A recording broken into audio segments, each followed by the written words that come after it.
নমস্কার বন্ধুরা, আজ নিয়ে এসেছি হোমমেড সফট ইডলি। যাদের ইডলি মেকার নেই তারা এভাবে বানিয়ে নিতে পারো, খুব সহজেই তৈরি হয়ে যাবে। কিছুটা চাল এবং বিউলির ডাল ভিজিয়ে রেখে সেটাকে সফট একটা ব্যাটার তৈরি করে নিয়ে এর মধ্যে পরিমাণ মতো নুন এবং 1 চিমটি ইনো পাউডার দিয়ে এটাকে মিক্স করে নেবার পর বাটিতে কিছুটা সাদা তেল ব্রাশ করে পরিমাণ মতো ওই ব্যাটারটা দিয়ে দিয়েছি। তারপর একটা কড়াইতে কিছুটা জল দেওয়ার পর সেই জলটা যখন হালকা গরম হয়ে গেছে এর মধ্যে একটা স্ট্যান্ড দিয়ে ওই বাটিগুলোর মধ্যে বসিয়ে দিলাম স্টিমে।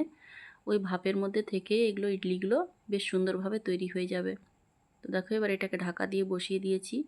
যাদের বাড়িতে ইডলি মেকার নেই তারা এইভাবে খুব সহজে ব্রেকফাস্ট বানিয়ে নিতে পারো বা সন্ধ্যেবেলার টিফিন অনায়াসে হয়ে যেতে পারে।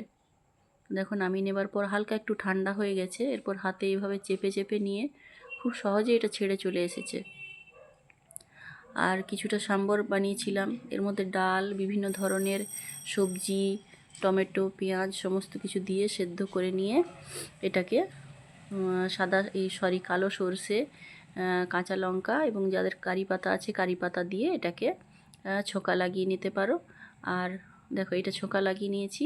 আর যেটা আগে তোমাদের দেখালাম বাদাম, নারকেল এগুলো যেটা ভেজে নিয়ে বানালাম সেটা একটা চাটনি বানিয়েছিলাম। ওটা ভেজে নিয়ে ওর মধ্যে কিছুটা ভাজা ছোলা দিয়েছি এবং দিয়ে সেটাকেও একটা চাটনি বানিয়ে নিয়েছি। তো এটা সাম্বর তৈরি করে নিয়েছি। পরিমাণ মতো নুন লঙ্কা তোমরা দিয়ে দিবে যার যেরকম পছন্দ। আর এটা হয়েছে একটা, দেখো মিক্সিতে দিয়ে একটু নুন দিয়েছি, একটু লঙ্কা দিয়েছি, দিয়ে ওটা হয়েছে চাটনি। তো এইভাবে তৈরি করে নিও। আমার পাশে থেকো, আমাকে এগিয়ে যেতে সাহায্য